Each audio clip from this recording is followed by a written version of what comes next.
return of Woody, Buzz, and the gang to the big screen has been a big hit. Toy Story 3 made $109 million at the box office in its opening weekend, a record debut for a film from Disney's Pixar animation unit. It's the latest offering in 3D, the new trend that may be coming to your own home sooner than you think.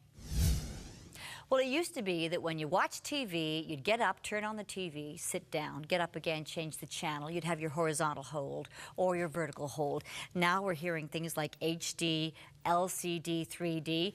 Dr. Nick Bontis, what's it all about? This is getting confusing. Yeah, there's a lot of acronyms out there in TV land, so let's kind of break it down nice and simple. HD, of course, is high definition, which is the latest type of TV, really high resolution, crystal clear, and of course, our show is in high definition. Of course. And then, of course, LCD is a type of flat screen television called liquid crystal display. And just to make it more confusing, they have a new one out now called LED, which is liquid iode display. And then, of course, we have 3D, which stands for three-dimensional. So the latest trend, picking up from the movie industry, because if you recall, some of the biggest movies this year, of course, were Avatar, Alice in Wonderland, How to Train Your Dragon. 3D. Wonderful movies in 3D. And, of course, what they want to do is take that movie experience now into your living room. And Samsung is one of the first manufacturers out there to have developed an LED 3D television. Of course, very expensive pricing because we're just starting off. But you can see in a couple of years, these things are going to fall down. We'll be watching 3D at home.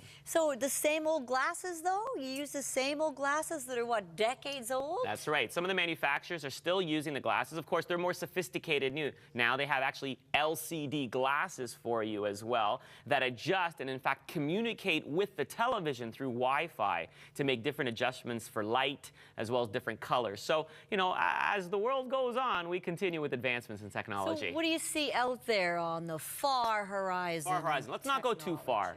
Let's just go a couple years out, year 2012. Okay. Sony, company we've all heard of course, they expect that 50% of all the flat screen TVs they will sell by the year 2012 will be 3D.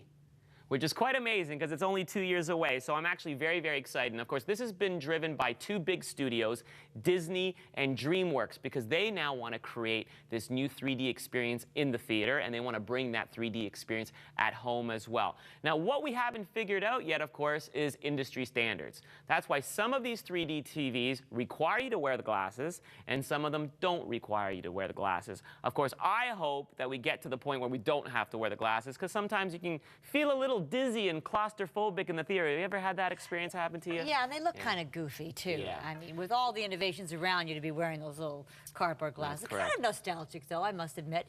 So what is a buyer to do? I mean, how do you keep up? Do you buy now? Do you hold off? Because there's like a different innovation every day, it seems. My advice, of course, is don't go out there now and buy that first 3D television because you'll be spending way too much money. It's like that first model of a car, right? That's correct. When high def first came out a few years ago, if you recall, the flat screens were very expensive. And now they've slowly come down to be a reasonable price, and people are purchasing high def TVs at home. But we don't have to wait for 3D TV signals. They're actually happening already. In fact, on May 24th, 2010, the first ever soccer game was televised in Australia in 3D, and they were actually giving out as part of a promotion, you know, the glasses to home viewers.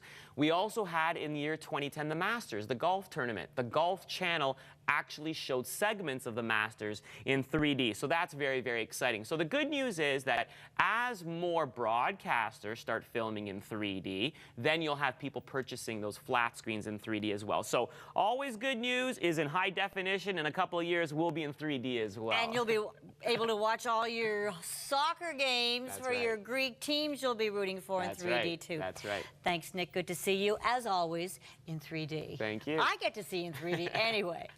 We'll be right back.